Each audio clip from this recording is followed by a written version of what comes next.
तो हेलो बच्चों, आइए आप सबका स्वागत है आपका अपना यूट्यूब चैनल सेंपरा स्टडी में। और आज के क्लास में हम लोग क्या पढ़ने वाले हैं? आज के क्लास में ब्रेन पढ़ने वाला है, दिमाग पढ़ने वाला है। यह बायोलॉजी के क्लास में आप सबका स्वागत है। और आज के क्लास में हम लोग ब्रेन पढ़ेंगे, नियंत्रण और समन्वय। नियंत्रण और समन्वय चैप्टर के एक भाग है ब्रेन। ब्रेन को आज हम बिल्कुल पढ़ने वाले हैं, बिल्कुल समझने वाले हैं कि ब्रेन क्या होता है, कैसे काम करता है, ब्रेन कैसे नियंत्रण और समन्वय हमारे शरीर पर लाता है। ठीक है, इससे पिछले क्लास में नियंत्रण और समन्वय के क्लास में हम लोगों ने पीछे तंत्रिका तंत्र को पढ़ा। तंत्रिका तंत्र में हम लोगों ने समझा कि तंत्रिका तंत्र क्या होता है, न्यूरॉन क्या होता है, यह कैसे काम करता है, पूरे हमारे शरीर को कैसे कंट्रोल करता है, यह हम लोगों ने पिछले क्लास में समझे। ठीक है ना। हम लोग आपको बताए थे वहाँ पर कि पेड़ पौधा जो होते हैं, पेड़ पौधा के अंदर भी सजीव है, हम लोग भी सजीव है, लेकिन पेड़ पौधा के अंदर तंत्रिका तंत्र नहीं होता है, जिसके कारण पेड़ पौधा जो है चल फिर नहीं सकते, घूम नहीं सकते हैं। जबकि हम मनुष्यों के अंदर में या बड़े जीवों के अंदर में तंत्रिका तंत्र पाया जाता है, तंत्रिका कोशिका पाई जाती है। और इस तंत्रिका तंत्र के कारण हम लोग मूव कर सकते हैं, चल सकते हैं, हिल सकते हैं, बोल सकते हैं, जबकि पेड़ पौधा ऐसा नहीं कर सकते हैं। यानी पेड़ पौधा के अंदर भी ये चीज़ पाई जाती तो वह भी हम उसके नीचे जाते तो उसको नहीं पसंद होता तो हमें पीट मार सकता था, कुछ कर सकता था, लेकिन उसके अंदर में ये नहीं पाए जाते हैं, इसलिए ऐसी घटना नहीं होती थी। हम लोग ये पिछले क्लास में पढ़ चुके थे। ठीक है ना। अब आइए, तंत्रिका तंत्र का कुल 3 खंड होता है। तंत्रिका तंत्र का कुल 3 भाग होता है। इन 3 भागों को हम लोग समझेंगे। अभी के लिए इसको इससे हम अरेंज कर देते हैं। ठीक है ना। तंत्रिका तंत्र का कुल 3 खंड होता है, 3 भाग होता है। 3 भागों को हम लोग समझेंगे, केंद्रीय तंत्रिका तंत्र, पराधीय तंत्रिका तंत्र और स्वामेय तंत्रिका तंत्र। ऐसे 3 खंड होता है। इन खंडों को हम लोग अंत में लास्ट में समझेंगे। पहले इसे बिल्कुल समझ लेते हैं इजीली तरीका से कि है क्या, कैसे काम करता है, इसका अर्थ क्या होता है। ठीक है ना। तो देखिए, तंत्रिका तंत्र का एक भाग होता है केंद्रीय तंत्रिका तंत्र। केंद्रीय तंत्रिका तंत्र के अंदर देखा जाए तो केंद्रीय तंत्रिका तंत्र के अंदर ब्रेन और स्पाइनल कॉर्ड आ जाता है। अभी एक नए नाम क्या है, ब्रेन तो समझ में आ रहा है, स्पाइनल कॉर्ड क्या है ये आपको नहीं लगा, लेकिन इसकी चर्चा हम लोग तंत्रिका तंत्र में कुछ कर दिए हैं। आप लोग वो क्लास नहीं देखे हैं तो सारे क्लास आपको अपलोड है, नीचे आपको मिलेगा डिस्क्रिप्शन बॉक्स में लिंक, वहां पर जाकर आप लोग देख सकते हैं। ऊपर आई बटन पर भी आपको मिल जाएगा। ठीक है ना। तो ध्यान दीजिएगा बच्चे, एग्जाम काफी नजदीक आ गया है, तो एग्जाम के ध्यान में रखकर सारे ये कंप्लीट कराए जा रहे हैं। तो मेरे चैनल पर आप लोग जाइएगा, प्लेलिस्ट में बायोलॉजी का आपको मिल जाएगा। सारे बायोलॉजी का मैं चैप्टर वाइज वीडियो जितने भी उसमें जूलॉजी वगैरह सब पढ़ाकर वहाँ पर रखा हूँ। आप लोग वहाँ पर जाकर क्लास को ज्वाइन कर सकते हैं, देख सकते हैं, वहाँ आपको मिल जाएंगे क्लासेस। ठीक है ना। तो आप लोग वहाँ से देख लीजिए, उसे पढ़ लीजिएगा। ठीक है। और आज अभी हम लोग का जो भी चैप्टर बचा हुआ है बायोलॉजी में सारे कंप्लीट करेंगे, बहुत जल्द हम लोग का ये कंप्लीट होने वाला है। ठीक है ना। तो आइए चलिए चर्चा करते हैं आज ब्रेन की। ठीक है ना। ब्रेन किसके बना होता है भाई? तो ये तंत्रिका तंत्र का एक भाग होता है, केंद्रीय तंत्रिका तंत्र का भाग होता है। और ये ब्रेन और स्पाइनल कॉर्ड। तो ब्रेन जो होता है ना, न्यूरॉन, जिससे पीछे भी तंत्रिका कोशिका में मैं आपको पढ़ाया कि न्यूरॉन होता है। न्यूरॉन सेल से बना होता है। कौन? ब्रेन। पूरा ब्रेन हम लोग का किससे बना होता है? न्यूरॉन से। जैसे कि मान लीजिए तंत्रिका तंत्र का हम लोग फिगर दिखाए थे, तंत्रिका तंत्र, वो तंत्रिका तंत्र जैसे कि आप लोग बच्चों को देखे होंगे कि आप लोग बचपन में क्या किए होंगे कि गेंद नहीं होगा आपके पास में, तब गेंद के लिए क्या करते होंगे कि बहुत सारे प्लास्टिक को कागज को लेकर इसे गोल गोल करके पूरा, और उसको रबड़ लगाकर उसे बॉल बना लिया जाता था। ठीक है ना, गेंद बना लिया जाता, उससे खेलते थे बचपन के समय में। ठीक है ना। तो उसी तरह बहुत सारे तंत्रिका तंत्र यानी बहुत सारे कोशिका, न्यूरॉन आपस में मिलकर गोला बनाकर, मतलब आपस में संरचना करके और ब्रेन का निर्माण करता है। ठीक है ना, जिसे हम आज के क्लास में पढ़ने वाले हैं। मैं फिगर यहाँ पर पहले से बना दिया हूँ। ठीक है, बहुत ज़्यादा तो नहीं, लेकिन कुछ मतलब इसका मेन जो चीज़ है ना वो मैं यहाँ पर लिख दिया हूँ ताकि बच्चों को कोई दिक्कत ना हो नोट्स वगैरह बनाने में। बाकी इन लोगों का थ्योरी जो है मैं थ्योरी ऑफलाइन के क्लास में बोलकर लिखवा दिया हूँ। यदि आप लोग को चाहिए इसका थ्योरी तो आप लोग प्लीज़ नीचे नोट कमेंट बॉक्स में डाल दीजिएगा, इसका मैं PDF अपलोड करवा दूंगा ताकि आप लोग को कोई समस्या ना हो। ठीक है ना। तो अभी के क्लास हम लोग कराएगा ब्रेन का क्लास, और आज के क्लास में हम लोग पूरा ब्रेन को खोल कर रख देंगे, पूरा ब्रेन को निकाल कर खोल कर बिल्कुल इजी तरीका से समझेंगे। ठीक है ना। मतलब खोलने का मतलब क्या है, बोर्ड पर खोलेंगे। ठीक है ना। तो आइए सबसे पहले जान लीजिए कि ब्रेन कैसे काम करता है, क्योंकि ब्रेन होता क्या है। तो ब्रेन मतलब क्या है, न्यूरॉन सेल का बना हुआ भाग। ठीक है ना, न्यूरॉन का बना हुआ भाग ब्रेन होता है। लेकिन याद रखिएगा पूरा ब्रेन जो है ना न्यूरॉन का नहीं बना होता है। नियंत्रण और समन्वय यानी जो हमारी इतनी बड़ी शरीर है, इस शरीर को ध्यान दीजिएगा कंट्रोल करने के लिए कुछ तो होना चाहिए। जैसे मैंने एक कंपनी खड़ा की, उस कंपनी को चलाने के लिए कोई उसमें हेड होगा ना, कोई मेन होना चाहिए ना। जब मैं उसमें हेड बन गया, चेयरमैन बन गया या कुछ भी बन गया, ठीक है, तो कंपनी को चलाने के लिए उसमें हेड होना चाहिए, ठीक है, कोई व्यक्ति होना चाहिए। ये इतनी बड़ी हमारी शरीर है, इतनी बड़ी तंत्रिका तंत्र का भाग है, इतना बड़ा तंत्रिका तंत्र जाल फैला हुआ है। जो तंत्रिका तंत्र मैंने आपको बताया था कि जालों का समूह, जाल फैला हुआ है। तो इतनी तंत्रिका तंत्र का जो जाल फैला हुआ है, उस जाल को कंट्रोल करने के लिए, उस जाल को देखने के लिए, पूरे शरीर को चलाने के लिए कुछ तो भाग मेन रहना चाहिए। तो वो मेन भाग क्या है? वो मेन भाग हमारा होता है ब्रेन। ये जो है पूरे हमारे शरीर के ऊपर में कंट्रोल करता है, नियंत्रण करता है, समन्वय की क्रिया कराता है, ठीक है ना। तो हम मनुष्यों में या बड़े जीवों में समन्वय की क्रिया दो तरीका से होता है। एक होता है ब्रेन के माध्यम से और दूसरा होता है किसके माध्यम से? एक ब्रेन के माध्यम से, दूसरा हार्मोन्स के माध्यम से, ठीक है ना। तो अभी हम लोग आज के क्लास में पूरा ब्रेन को समझेंगे, ब्रेन के कार्य को समझेंगे। इसके बाद नेक्स्ट क्लास में हम लोग उसे समझेंगे हार्मोन्स के माध्यम से कि कैसे हार्मोन्स के माध्यम से नियंत्रण और समन्वय होता है, ठीक है ना। तो अभी आइए ब्रेन को, मस्तिष्क को समझ लेते हैं हम लोग। मस्तिष्क बना होता है न्यूरॉन सेल का। कौन सा सेल का? न्यूरॉन सेल का मस्तिष्क बना होता है। पूरा न्यूरॉन सेल मिलाकर मस्तिष्क बना होता है। और ध्यान दीजिएगा कि मस्तिष्क में जो न्यूरॉन सेल होता है उसके अंदर में सेंट्रोसोम नहीं पाया जाता है। सेंट्रोसोम के बारे में पीछे हम चर्चा किए हैं। सेंट्रोसोम क्या होता है? कोशिका विभाजन के में मदद करता है, हमारे रिकंस्ट्रक्शन का काम करता है हमारे शरीर में, ठीक है ना। यानी मांसपेशियों को रिकंस्ट्रक्शन करने का, यानी में चोट लग जाए तो उसे ठीक करने का, ये सब किस कौन करता है? तो सेंट्रोसोम करता है।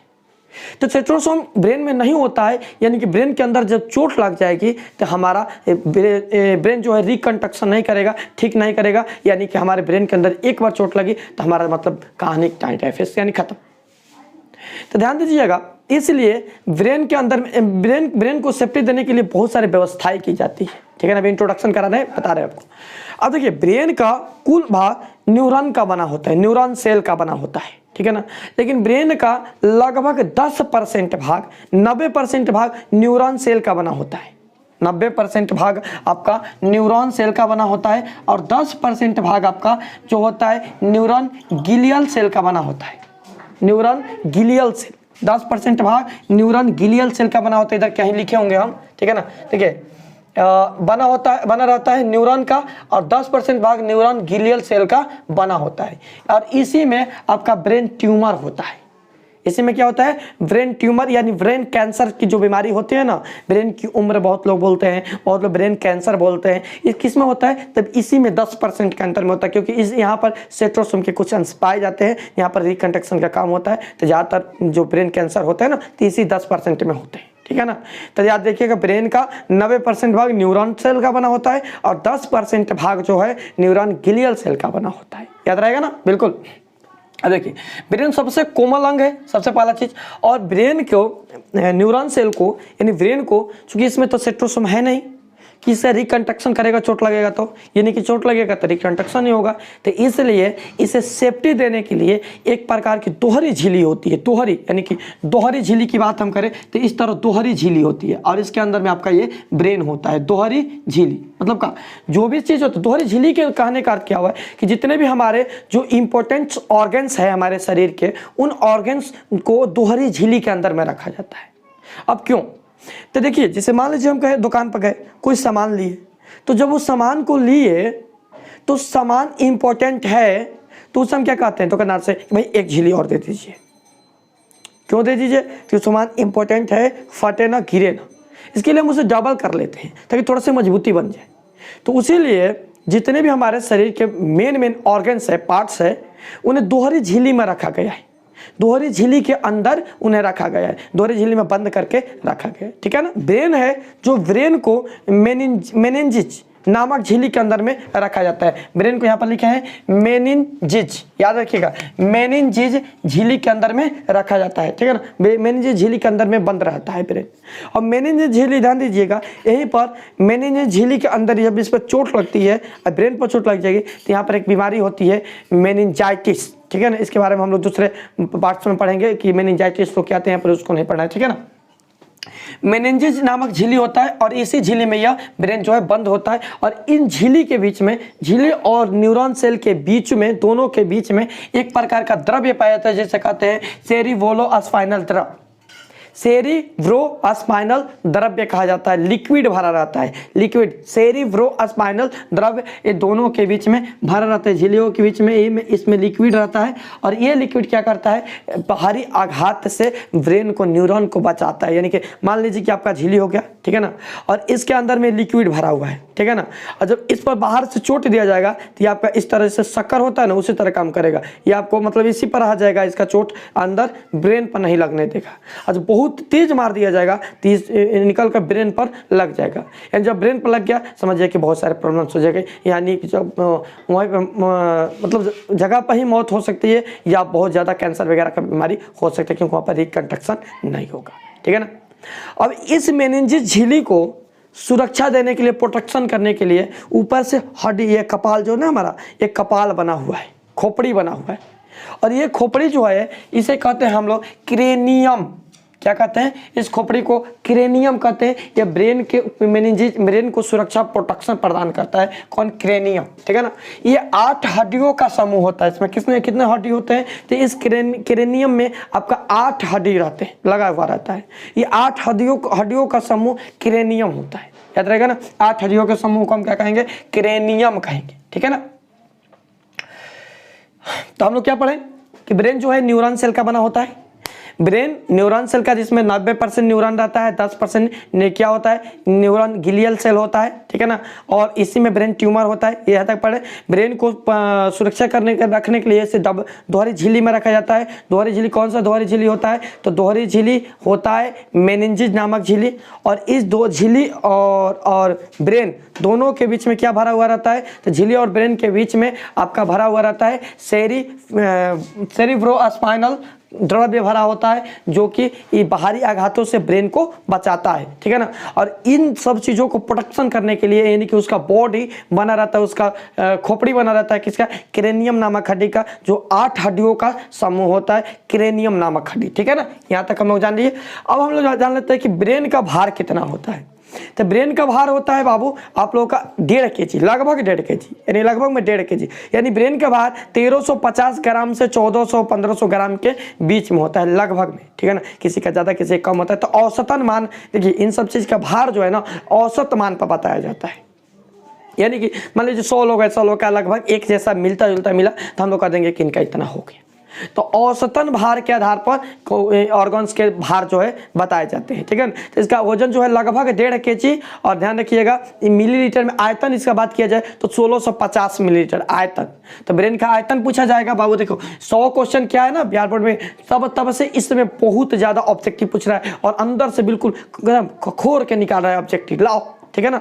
तो इसका आयतन की बात किया जाए तो 1650 ml, आयतन कितना, 1650 ml, और इसका भार लगभग 1.5 kg, मतलब लगभग 1350 ग्राम से 1400 या 1500 ग्राम तक इसका भार होता है, ठीक है ना। अब ध्यान दीजिएगा, जो क्रेनियम नामक हड्डी बताए हम, 8 हड्डियों, इन 8 हड्डियों को जोड़ने के लिए सुई धागा चाहिए ना भाई। ये कपड़ा, बहुत सारे ये शर्ट को बनाने के कपड़ा काट दिया गया, तो उसे जोड़ने के लिए कुछ न कुछ तो चाहिए। तो किससे जोड़ा जाएगा, सूता से जोड़ा जाएगा। तो उसी तरह ब्रेन को रेशेदार तंतु से, ब्रेन के जो हड्डी होता है ना क्रेनियम, 8 हड्डियों का समूह, उन हड्डियों को रेशेदार तंतुओं से जोड़ा जाता है, जोड़ा गया रहता है। इतने मजबूत होते हैं ये तंतु कि ब्रेन का जो खोपड़ी है वो फूट जाएगा, लेकिन ये नहीं टूटेगा, ठीक है ना। इतने मजबूत रेशेदार तंतु, याद रखिएगा, ठीक है ना। यानी दिमाग का जोड़ रेशेदार होता है, ठीक है ना। सेटोसोम इसमें नहीं होता है। ध्यान दीजिएगा, ब्रेन के अंदर में नफ्स होते हैं। ब्रेन के अंदर में कितने होते हैं, नफ्स होते हैं, 12 जोड़ी नफ्स पाए जाते हैं। ब्रेन के अंदर में कितने जोड़ी नफ्स होते हैं, 12 जोड़ी नफ्स होते हैं। तबकि सेकंड ब्रेन जो होता है हमारा, उसमें 31 जोड़ी नफ्स पाए जाते हैं स्पाइनल कॉर्ड में। इसके आगे चर्चा करेंगे हम लोग अंत में, क्या स्पाइनल कॉर्ड क्या होते हैं। यानी कि ब्रेन के अंदर हम लोग का 12 जोड़ी नफ्स होता है, यानी टोटल 24 नफ्स पाया जाता है। कहाँ, ब्रेन के अंदर में, ठीक है ना। ब्रेन के अंदर में 24 जोड़ी नफ्स पाया जाता है, ओके। अब ब्रेन के भाग की बात कर लिया जाए तो ध्यान दीजिएगा, ब्रेन के टोटल 3 भाग होते हैं। मुख्य रूप से इसे 3 भागों में बांटा गया है।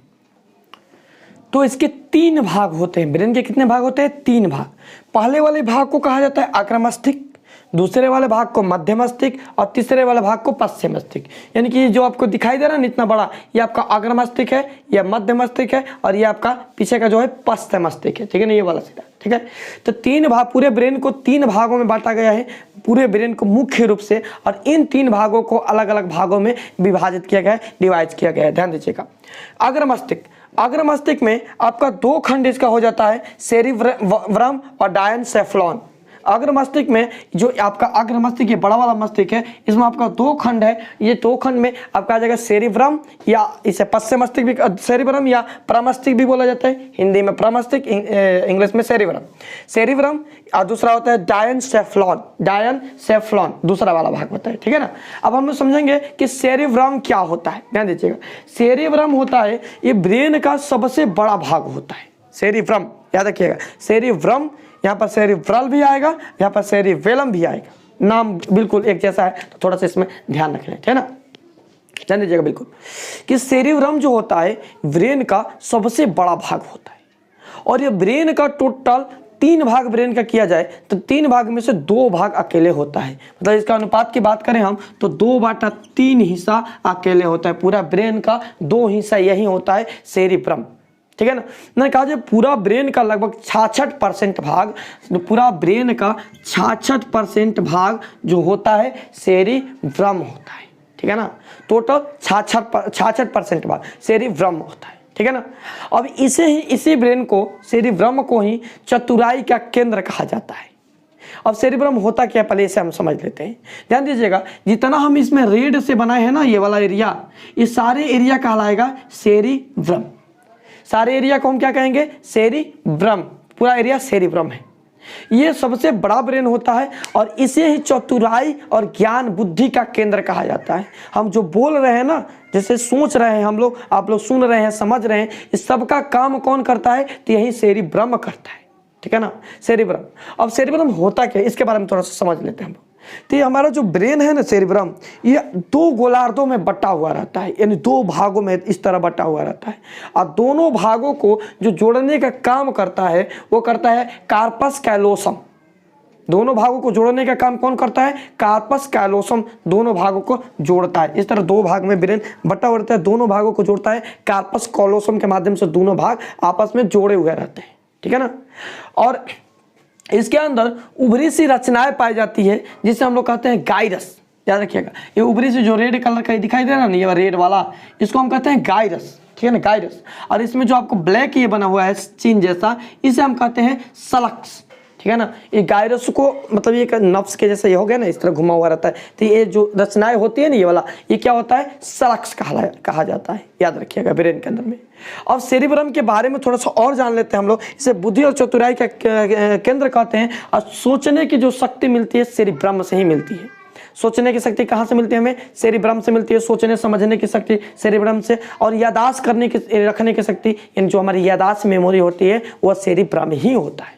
यानी कोई भी चीज़ हम याद कर लेते हैं, हमें लंबे समय तक याद रहता है, किसके कारण से रहता है, तो सेरिब्रम के कारण से ही हमें याद रहता है, ठीक है ना। यानी जिस भी व्यक्ति का ये सेरिब्रम खत्म हुआ, यानी उसे याद नहीं होगा, उसका सेरिब्रम भ्रष्ट हो गया, तो समझिए कि काम उसका खत्म हो गया, ठीक है ना, कुछ नहीं कर पाएगा, ठीक है ना। घृणा, प्रेम, भाव, हर्ष, कष्ट, दुख, इन सब का अनुभव, इन सब के बारे में जानकारी हमें कौन देता है, तो सेरिब्रम ही देता है जानकारी, ठीक है ना। ये हमारे ब्रेन का सबसे बड़ा भाग हो गया, ठीक है ना। और देखिए, जिस भी व्यक्ति का ये सेरिब्रम, या जिस भी स्टूडेंट का सेरिब्रम कमजोर रहेगा ना, हाँ, उससे कुछ ज़्यादा समझ में नहीं आएगा, मतलब मंद बुद्धि हो जाता है। जब भी कोई व्यक्ति का सेरिब्रम कमजोर होगा तो उसे वो मंद बुद्धि हो जाएगा, मतलब क्या, उसे कुछ समझ में नहीं आएगा, लगेगा अरे क्या हो रहा है, कैसे हो रहा है, ठीक है ना। मतलब सेरिब्रम भ्रष्ट हो जाए। जैसे मान लीजिए कि कोई व्यक्ति आपसे बात कर रहा है, ठीक है ना, अब उसकी बात को समझ ही नहीं रहे, हाँ क्या क्या, हाँ का, ऐसे बोल रहे, मतलब सेरिब्रम भाई काम नहीं कर रहा है, भ्रष्ट हो गया, ठीक है। मतलब क्या, ये आपको हम 5 बार समझाए, 4 बार समझाए, अब बिल्कुल आपको समझ में ना आए, मतलब क्या, समझिए सेरिब्रम में कुछ ना कुछ गड़बड़ है भाई, ठीक है ना। कोई देखते हैं व्यक्ति, कोई छात्र जो होता है ना बहुत ज़्यादा तेज हो जाता है, और कोई बिल्कुल भोथा रहेगा, गौता गधा, हाँ बैठा रहेगा, सबसे पीछे बैठा रहेगा, समझ में नहीं आएगा, खड़ा करा। इतने सारे लड़के पढ़ते हैं, इन लड़कों में ऐसे 1-2 मिल ही जाते हैं हर बैच में, कि उन्हें समझ में नहीं आता है, बैठे रहते हैं। मतलब क्या होता है ना, वो अपने सेरिब्रम को, ऐसे बात नहीं है कि उनका सेरिब्रम भ्रष्ट हो गया है, लेकिन वो क्या करते हैं ना, अपने सेरिब्रम को समझा लिए हैं खुद को कि भाई हम समझने वाले नहीं हैं, हम बुझने वाले नहीं हैं, हमारे बस का नहीं है, हमारे लिए ये सब नहीं बना है। वो समझा लिए, अपने सेरिब्रम को समझा लिए हैं, उसमें फिट कर लिए हैं। अब बैठे रहते हैं चुपचाप, टाइम पास करते हैं भाई, गार्जियन के डर से भी टाइम पास करते हैं। चलो क्या दिक्कत है, टाइम पास कर लिया जाए, ठीक है ना। उन्हें मतलब ही नहीं है कि क्या हो रहा है, कैसे हो रहा है, बस है मतलब थोड़ा सा बात है, हंसने वाला हंस दिया, हो गया काम खत्म। हाँ, तो यहाँ पर धन जी ऐसे बच्चों को इसमें जरूर नहीं कि सेरिब्रम भ्रष्ट है, लेकिन ये लोग अपने माइंड में फिट कर लेते हैं। बाकी लोग देखें, पागल लोगों को देखें ना, सेरिब्रम खत्म होता पागल के श्रेणी में हो जाएंगे आप लोग, ठीक है, कि गतिविधि रुक जाएगी। यानी पागल लोग की क्या होता है, सेरिब्रम में भ्रष्ट हो जाता है, काम ही नहीं करता है, प्रामस्तिक काम नहीं करेगा मतलब पागल हो गया, ठीक है ना। या कोई किसी को कुछ बोल रहा है या कर रहा है या मतलब क्या, उसका सेरिब्रम अच्छे से काम नहीं कर रहा है, या समझने की क्षमता कम हो गई, सब सोच नहीं पा रहे हैं, याद नहीं रहा है लंबा समय तक, तो सेरिब्रम कमजोर हो रहा है, ठीक है ना। इसका सबसे अच्छा उपाय है, अब जरूरी नहीं है कि बच्चे आप लोग को एग्जाम नज़दीक आए तो आप लोग से याद नहीं हो रहा है, बार बार भूल जा रहे हैं, तो इसमें सेरिब्रम आपका कमजोर हुआ है। हाँ, सेरिब्रम पर लोड है, लेकिन अभी एग्जाम का भी प्रेशर है, इसलिए थोड़ी बहुत समस्याएं हो सकती है। तब प्रेशर लेकर नहीं पढ़ा जाता है ना, प्रेशर लोगे तो नींद आएगी, प्रेशर लोगे तो सो जाओगे, ठीक है ना। इसलिए यहाँ पर थोड़ा सा ध्यान देना है। बिल्कुल सेरिब्रम को हम लोग थोड़ा सा मेंटेन कर सकते हैं, कैसे, तो थोड़ा सा इसे हम लोग क्या करते हैं, ध्यान लगाकर सुबह सुबह मेडिटेशन ध्यान लगाकर हम इसे क्या कर सकते हैं, मेंटेन कर सकते हैं, थोड़ा बहुत इसे मतलब ग्रो कर सकते हैं, बढ़ा सकते हैं, थोड़ा बहुत अच्छा कर सकते हैं। सबसे अच्छा उपाय है, दुनिया की सबसे बड़ी पावर है ये, ध्यान लगाना, किसी चीज़ पर ध्यान को एकत्रित करना सबसे बड़ी पावर है। तो इसे करके हम लोग थोड़ी बहुत यहाँ पर मतलब क्या इसको इंक्रीज कर सकते हैं, बढ़ा सकते हैं, या इसमें तो थोड़ा बहुत रिलैक्स होकर थोड़ा सा और हमारे स्मरण शक्ति या सोचने की शक्ति ये सब बढ़ सकती है, ठीक है ना। तो सेरिब्रम आपको समझ में आ गया। प्रामस्तिक ये कौन सा होता है, जितना भी रेड कलर से बनाए हैं, ऊपरा वाला भाग होता है, दो भागों में बटा हुआ होता है, दोनों को कार्पस कोलोसम जोड़ता है उसे, और कार्पस कोलोसम जोड़ता है, ये जो उभरा हुआ भाग रहता है उसे गाइरस कहते हैं, और ये इसके बीच में जो रचनाएं हम ब्लैक कलर से बनाए हुए जो उन भागों को अलग गाइरस को अलग करते हैं उसे सक्कल्स कहते हैं, ठीक है ना। आएगा समझ में। दूसरा बात किया जाए तो अग्रमस्तिष्क का दूसरा भाग होता है डायनसेफ्लॉन। और ये डायनसेफ्लॉन भी आगे चलकर दो भागों में बढ़ जाता है। डायनसेफ्लॉन का काम क्या है पहले समझ लेते हैं। डायनसेफ्लॉन ना हमें अनुभूति देता है, बाहरी वातावरण या आंतरिक वातावरण की अनुभूति कराता है। कौन, डायनसेफ्लॉन। डायनसेफ्लॉन का काम है बाहरी वातावरण और आंतरिक वातावरण का अनुभूति कराना, डायनसेफ्लॉन कहलाता है, ठीक है ना। डायनसेफ्लॉन दो भागों में बट जाता है। डायनसेफ्लॉन में दो भाग होते हैं, एक को कहते हैं थैलेमस और एक को कहते हैं हाइपोथैलेमस। एक को कहा जाता है थैलेमस और दूसरे को कहा जाता है हाइपोथैलेमस, ठीक है ना। इन दोनों को समझते हैं, ध्यान दिए। थैलेमस क्या होता है, यहाँ पर लिखे हम थैलेमस लिखे, ठीक है ना। थैलेमस क्या होता है, तो बाबू ध्यान दीजिएगा आप लोग। थैलेमस ये हमें बाहरी वातावरण, बाहर के वातावरण, मौसम की जानकारी हमें प्रदान करता है, देता है। मतलब क्या, ये कोई न्यूज चैनल मौसम विभाग नहीं है। मतलब ये क्या है कि हमें मौसम की जानकारी देता है। मतलब क्या, हमें ठंड लग रही है, मतलब इसकी जानकारी कौन देता है, थैलेमस देता है। हमें गर्मी लग रही है, इसकी जानकारी हमें थैलेमस देता है। हम इसे करते हैं, यहाँ पर चोट लग गया, किसी ने चिंटी काट दी, तो इसकी जानकारी कौन देगा, थैलेमस देगा। याद रखिए, कौन देगा, थैलेमस इसकी जानकारी मुझे प्रदान करेगा, देगा ना भाई आपका साथ ऐसे हुआ है, ठीक है ना। कौन, थैलेमस के माध्यम से हम इसे जान पाएंगे। बिल्कुल आ समझ में ना। थैलेमस हमें बाहरी वातावरण की अनुभूति कराता है, गर्मी जाड़ा इन सब चीजों को बताता है। जबकि देखिए हाइपोथैलेमस, दोनों का नाम जो है मिलता जुलता है, थैलेमस हाइपोथैलेमस, नाम मिलता जुलता है, मतलब इसका काम भी मिलता जुलता है। तो थैलेमस जो है बाहरी वातावरण की जानकारी हमें देता है, और हाइपोथैलेमस जो है ये आंतरिक वातावरण की जानकारी हमें देता है। यानी शरीर के अंदर क्या हो रहा है, शरीर के अंदर यदि अधिक गर्मी होगी तो उसे टेम्परेचर को निकालेगा बाहर, शरीर के अंदर अधिक ठंडी होगी तो उसे गर्मी प्रदान करने का, ये मतलब शरीर के अंदर के टेम्परेचर को मेंटेन कौन करता है, हाइपोथैलेमस मेंटेन करता है। ये आंतरिक वातावरण को मेंटेन करता है। इसके अलावा जो हाइपोथैलेमस है, ध्यान दीजिएगा, हाइपोथैलेमस का क्या कराता है, तो हाइपोथैलेमस प्यार, भूख, प्यास, गुस्सा, इस सब को ये ज्यादा बताता है। कौन, हाइपोथैलेमस। हाइपोथैलेमस क्या करता है, इन सब चीजों को अनुभूति कराता है, हमें बताता है, ठीक है। हम भूख लगेगी तो बता देगा, हमें प्यास लगेगी बता देगा। ये भी तो अंदर के ही तो कार्य है, अंदर के मौसम की जानकारी हमें देता रहता है। कौन, हाइपोथैलेमस, ठीक है ना। अब हाइपोथैलेमस की बता दिया जाए तो हाइपोथैलेमस जो है हमारे ब्रेन का सबसे छोटा ब्रेन है। हमारे ब्रेन का सबसे छोटा भाग है हाइपोथैलेमस, सबसे छोटा भाग है। और इसको इसके बारे में हम बताएं तो हाइपोथैलेमस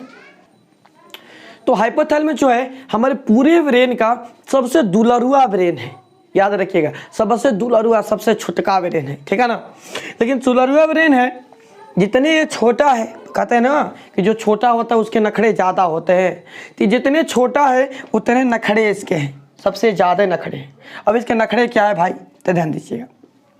ये एक नियमित रूप से एक्टिव होता है हमारे शरीर में, जो हमारे शरीर के अंदर के काम को करता रहता है।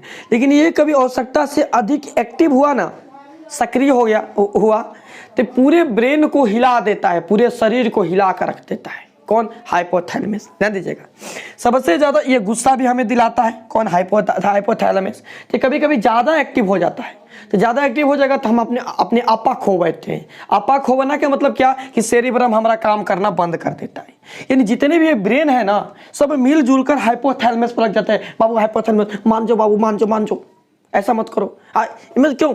जब ये गुस्सा होगा तो ये वर्क करने लगेगा, और जितने भी ब्रेन है जो आप सब अपने वर्क को छोड़ छाड़ कर इसी में लग जाते हैं।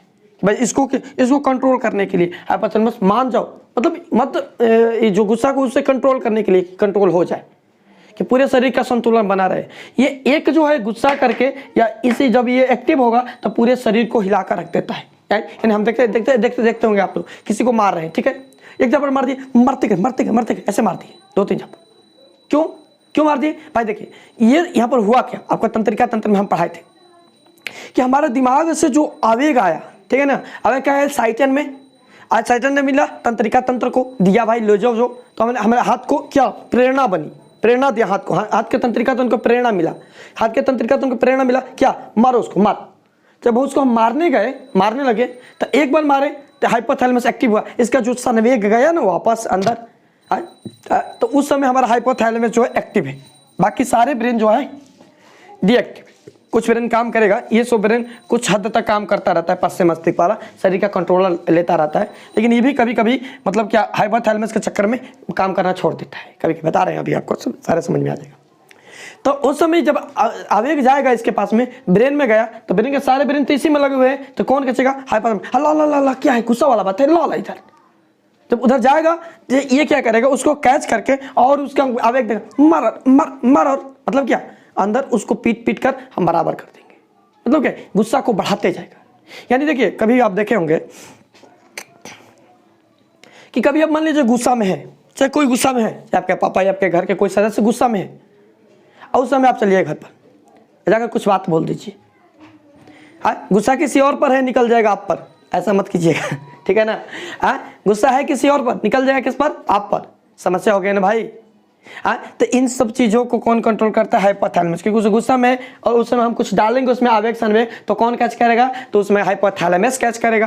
और जब वो कैच करेगा तो किस पर निकलेगा? उसी पर निकलेगा ना जो सामने है। हाँ, तो इसलिए थोड़ा सा सावधान, ठीक है ना। हाइपोथैलेमस को हम लोग ध्यान लगाकर कंट्रोल कर सकते हैं थोड़ा बहुत। यानी जो पहले ऋषि मुनि वगैरह थे उनमें हाइपोथैलेमस क्या कंट्रोलर था ना, बिल्कुल वो अपने जल्दी गुस्सा नहीं करते थे, लेकिन एक्टिव होता था, बहुत ज़्यादा एक्टिव होता था। हाँ, जाकर शराब वगैरह दे जाकर सारे क्रिया कर्म कर देते थे, ठीक है ना। तो ध्यान दीजिएगा, इसे कंट्रोल में रहना चाहिए। अब विद्यार्थियों को तो ज़्यादा कंट्रोल में रहना चाहिए, क्योंकि जब ये एक्टिव होगा सेरिब्रम को थोड़ा बहुत नुकसान पहुँचाएगा, थोड़ा बहुत के लिए कमजोर कर देगा। इसलिए ध्यान में रखना चाहिए कि हाइपोथैलेमस जो है ज़्यादा एक्टिव ना हो, ठीक है ना।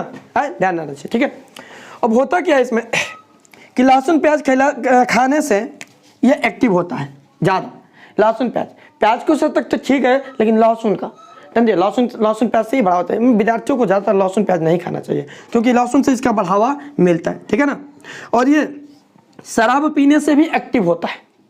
शराब पीने से तो इतना एक्टिव होगा कि ध्यान दीजिएगा, शराब पीने से ये एक्टिव होगा, हाइपोथैलेमस एक्टिव, थैलेमस को खत्म कर देगा, ये काम करना बंद कर देगा, सेरिब्रम काम करना बंद कर देगा, और किसी में तो सेरिबेलमो काम करना बंद कर देता है।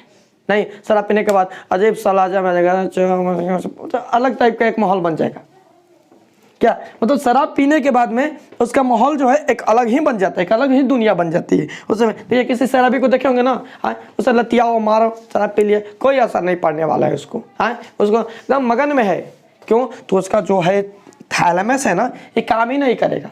काम करेगा तब ना बताएगा कि अरे मारा तो हो, काम ही नहीं करेगा, ठीक है ना। तो जब काम नहीं करेगा तो कौन बताएगा ब्रेन को कि मार रहा है? नहीं बताएगा ना। यानी जब सुबह होगा तो सुबह में पता चलेगा कि भाई वो मार रहा था, ठीक है ना। कौन मारा है? पूरा शरीर, मतलब पता ही नहीं चलेगा। पर जाके पूछेगा यहाँ पर कि कौन मारा, सेरिबेलम, किससे? थैलेमस से। थैलेमस कहा कि जाकर पूछो किससे? इससे पूछो, ये बकलोलवा से पूछो, इससे हाइपोथैलेमस से पूछो। ये ना था उसमें, मैं कहाँ था?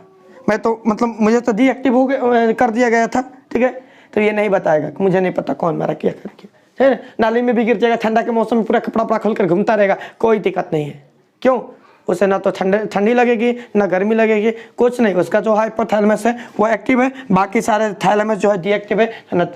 हाँ, उसका शरीर चलने का ढंग भी कुछ अजीब तरह का हो जाता है, इस तरह का गिरता हुआ चलेगा। क्यों? तो उसका जो सेरिबेलम है, जो संतुलन है, वो भी खो दिया है, ठीक है ना। तो हाइपोथैलेमस को याद रखिएगा, ठीक है ना।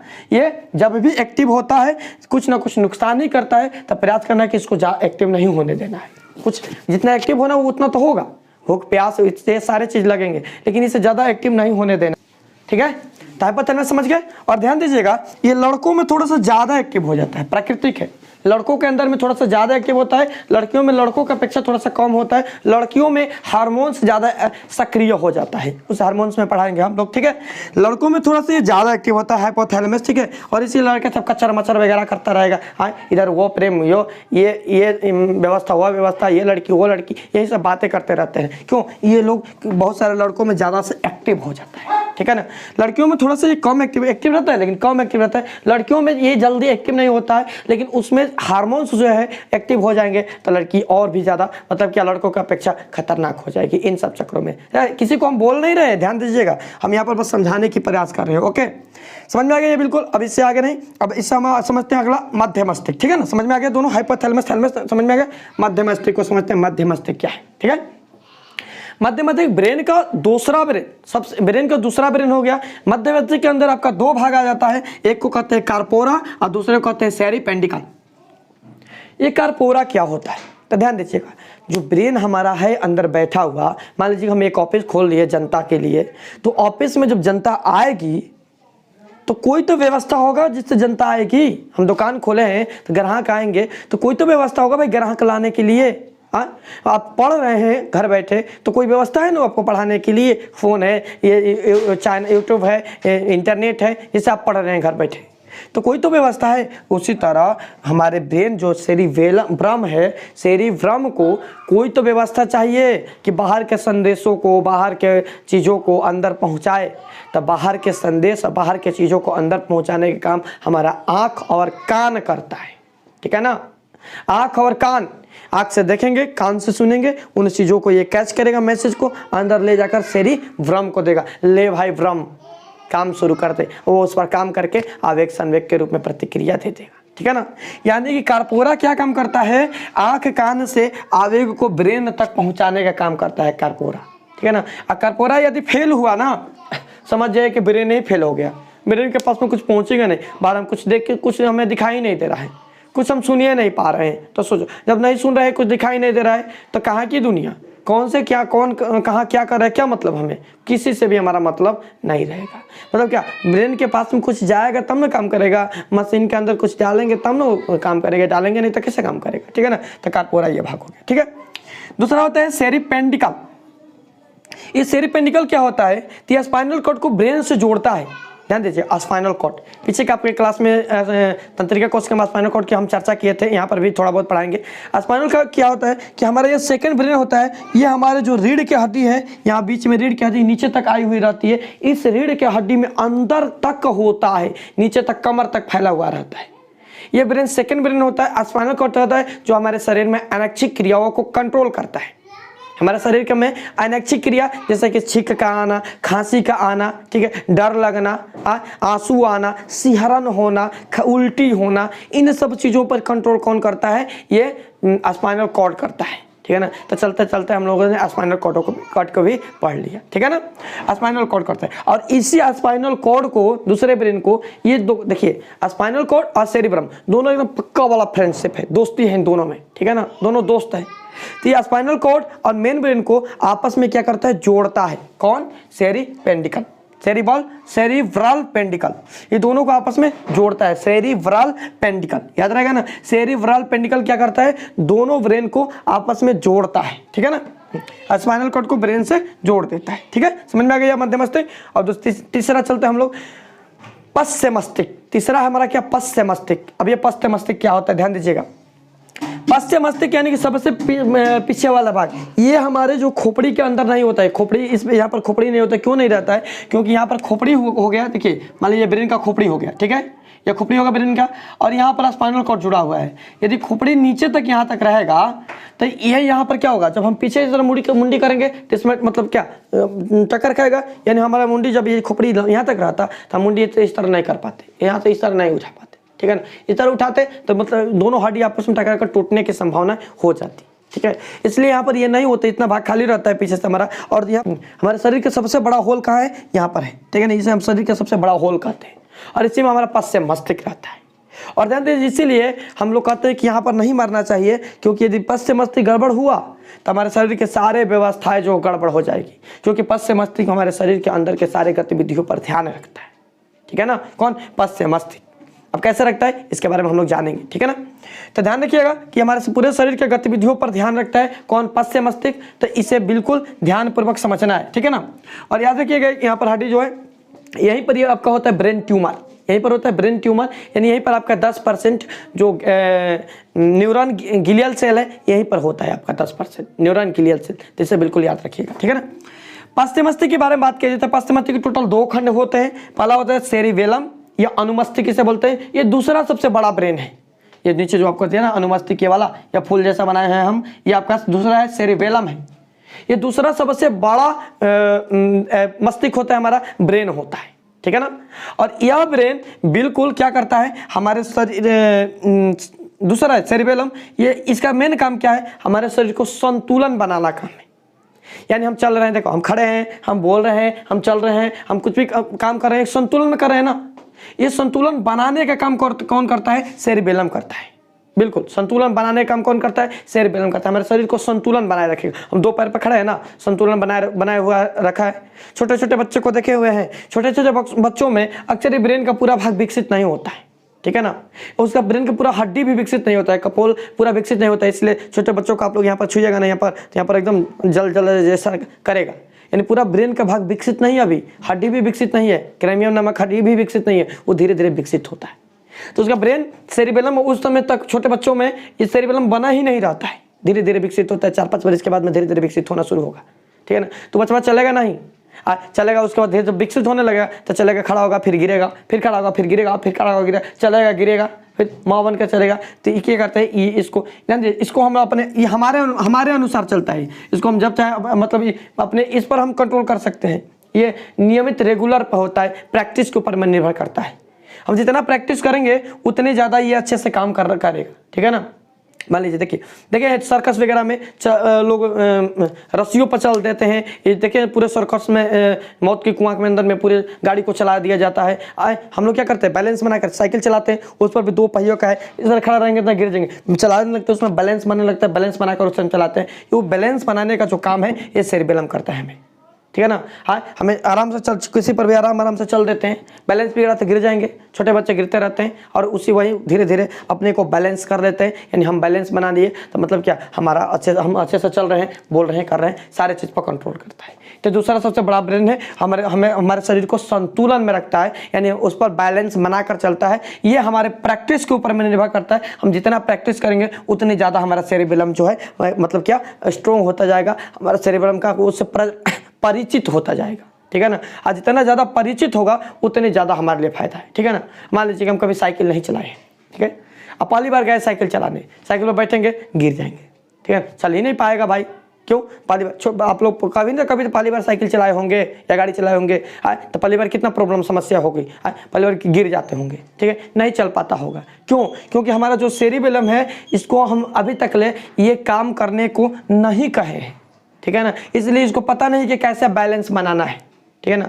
लेकिन जैसे जैसे हम साइकिल चलाना धीरे धीरे धीरे धीरे 2 दिन 10 दिन 15 दिन गिरेंगे, फिर चलाएंगे, फिर गिरेंगे, फिर चलाएंगे, फिर गिरेंगे, ठीक है ना। उसके बाद में कुछ समय के बाद में क्या होता है, हम नहीं गिरते हैं, एक्सपर्ट हो जाते हैं उसमें। मतलब क्या, हमारा जो सेरिबेलम है वह अब संतुलन बना लिया है, अब समझ गया है कि हमें क्या करना है, ठीक है ना, समझ में आ गया। तो ये संतुलन बनाने का काम करता है। दूसरा कहते हैं मस्तिष्क स्टेम, ब्रेन स्टेम बोला जाता है इसे, ब्रेन स्टेम। ये ब्रेन स्टेम आगे चल के 2 भाग में बात है। किसी किसी बुक में आपका ये कहीं मिलेगा, ये मेडुला ऑब्लांगेटा यहीं पर मिल जाएगा और इसी में सारा चीज़ दिया जाता है। किसी किसी बुक में से अलग कर दिया जाता है, तो हम अलग है उसी को पढ़ेंगे, ठीक है ना। ब्रेन स्टेम ये क्या होता है, ये आगे चल के 2 भागों में बट जाता है। पहला होता है पंस वैरेलाई और दूसरा होता है मेडुला ऑब्लांगेटा, ठीक है ना। अब ध्यान दीजिएगा, हमारे शरीर का मुख्य भाग क्या है, मेन चीज़ क्या है, ब्रेन। जैसे ब्रेन हो गया, किडनी हो गया, पूरा शरीर हो गया, ये सब चीज़ बेकार है जब हमारे शरीर में ऊर्जा नहीं बनेगा तो, ठीक है ना। ये सारे चीज़ क्या है, बेकार है जब तक हमारे शरीर में ऊर्जा नहीं बनेगा तो। यानी कि हमारे शरीर में ऊर्जा का बनना अति आवश्यक है, ऊर्जा बनना अति आवश्यक है, ठीक है ना। क्योंकि ऊर्जा बनेगा तभी हम लोग, हमारा ब्रेन काम करेगा, किडनी काम करेगा या पेट काम करेगा, कोई भी ऑर्गन जो है इसी तरह काम करेगा जब हमारे शरीर में ऊर्जा बनेगा तब। यानी ऊर्जा का बनना अति अनिवार्य है हमारे शरीर में। ऊर्जा कैसे बनता है तो आपको पता है कि हम जब खाना खाते हैं तो उससे हमारा ग्लूकोज एमिनो अम्ल जो बनता है नीचे, वह एमिनो अम्ल जब जाता है आगे, ग्लूकोज जाता है तो ग्लूकोज के क्या करते हैं, ग्लूकोज ऑक्सीजन से अभिक्रिया, ऑक्सीजन से फ्रैक्शन करके और वह ऊर्जा में परिवर्तित होता है। उसी ऊर्जा का हमारे शरीर जो है उपयोग करता है।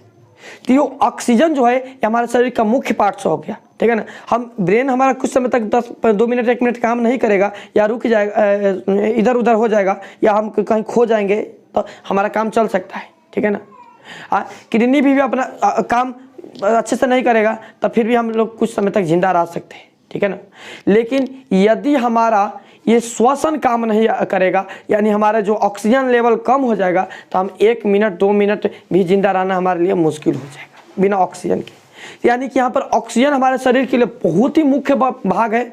इसलिए भगवान जी ने सोचा कि भाई चलो ऑक्सीजन मुख्य भाग है तो इसके लिए एक अलग ब्रेन बना दिया जाए, इन सब ब्रेन को काम ना दिया जाए ऑक्सीजन को कंट्रोल करने के लिए। यानी कि हमारा जो श्वसन तंत्र है, श्वसन तंत्र को कंट्रोल करने का काम इन सब ब्रेन को नहीं दिया जाए।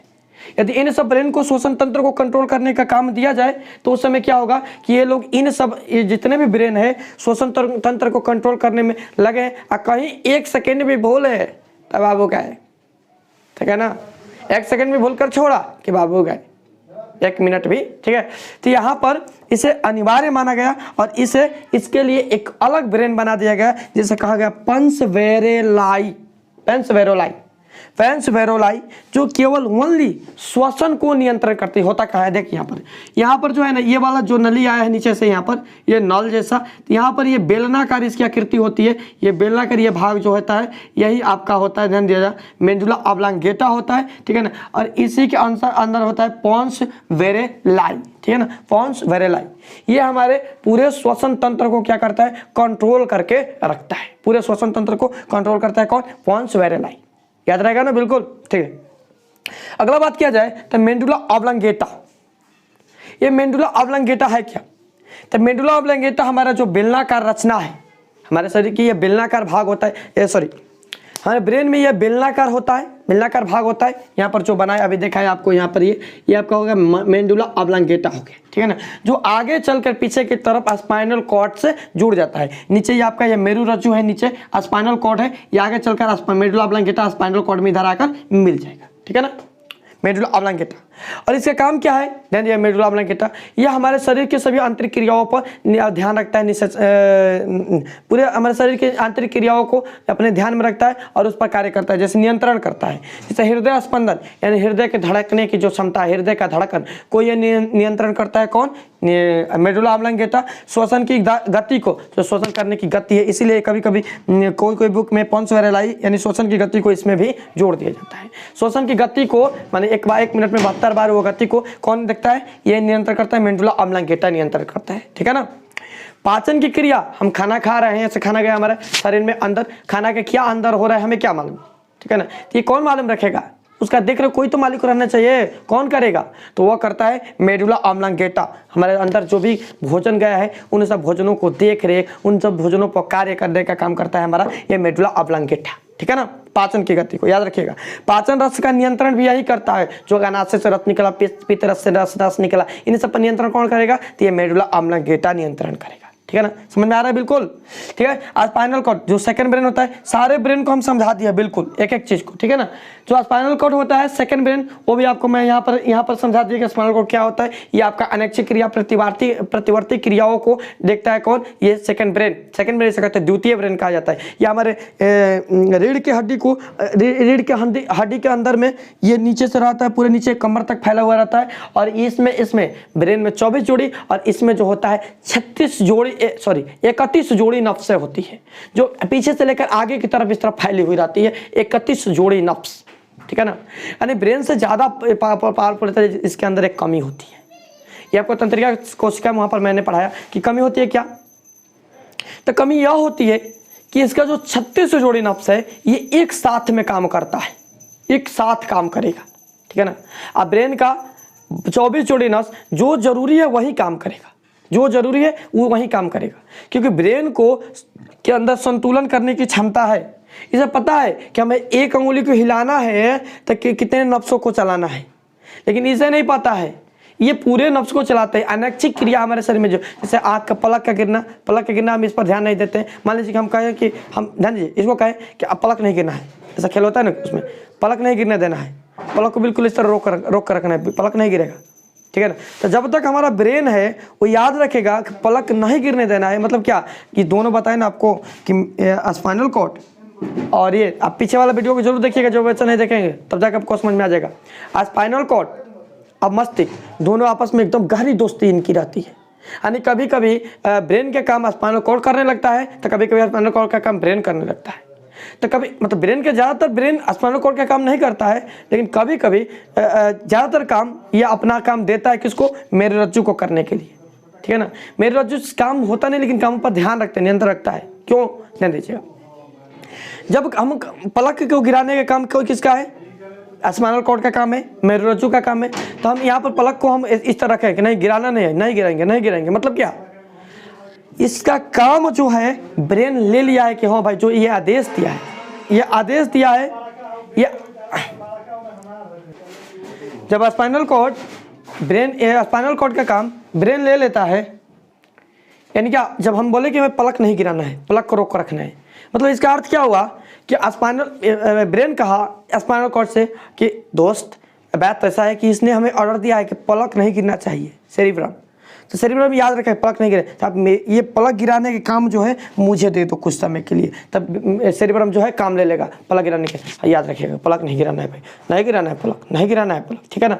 कब तक याद रखेगा, जब तक सेरिब्रम में ये बात रहेगी कि पलक नहीं गिराना है।